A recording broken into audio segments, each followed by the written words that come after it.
Hi, this is Sara of Spa and Wellness Mexicaribe, and I'm here in New York with Susie Ellis at the Trends Forecast event. So we've just heard the 10 forecasted trends for the year 2025. Susie, tell us a little bit about a few of the trends that stand out to you. Well, of course, I love them all. I think noticing from the audience as well, the analog wellness really resonated. I think people recognize that, we're so much online that the pendulum is, swinging to the other side for all of us in some ways. So analog wellness, I think, is very interesting. I think the teen wellness is resonating because people know that there's a lot of issues with teens, mental health, and so on. And our industry has kind of ignored teens for a long time, not been as intentional about really helping, doing, what we can do. So I think teen wellness is interesting. I think, the last trend about Middle East, not everybody is aware of what's happening there, but, we do our predictive trends. And if you're looking at what's going to be a big thing, what's happening in the Middle East, I think is really interesting. People who are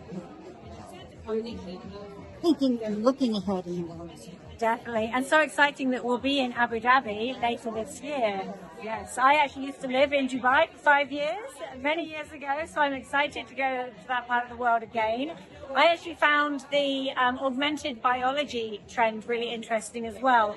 So thinking about how technology can help people with mobility issues and how the wearables will become even more advanced. It's sort of the opposite of the analog wellness, but with technology advancing, we're going to need the technology to elevate human experience, but also we need to unplug and have time away from our technology. So absolutely, both are important. And I think supplements, I think, is interesting because they've been growing and growing on the side, but now they're becoming kind of center stage. And the angle that the writer took on supplements, I thought was interesting because the fact that now there's more advancement, so that this, it's not so random in terms of taking supplements, but that it can be a little bit more targeted. Yes, now we can measure blood markers and targeted delivery systems can take supplementation to a whole new level. So I'm excited to read that one also. The water issue as well, with the global water crisis and the excessive usage of water in the spa industry. This is huge, and I'm so glad it's something people are talking about. We need to be sustainable with water, and I think the more that spa operations look at this, the more sustainable an industry we can become. And I do think it has been time for us to step up and say, we haven't been paying attention to this like we should have, and it's time to do it. So I think, I think it's a wake-up call. We did that, of course, in Scotland. That was a watershed moment. So, yeah, it's inspiring to hear. And I thought, a variety of things that were presented. I mean, I take notes. I've read the whole trend. Okay, I've read the whole thing. And, all 10 trends, all 130 pages.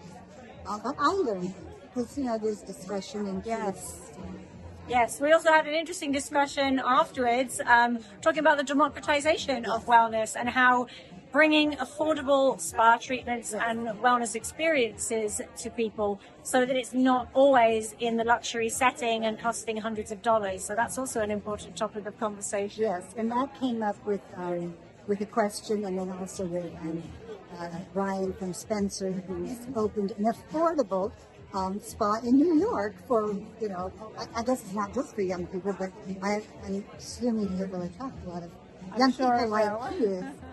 Which has a little bit of a design element to it that might make it a little bit sexy. Yes. So really wonderful day, amazing experiences here at the Trends Forecast event. And we're looking forward to reading the report and telling you more about it. Thanks for watching.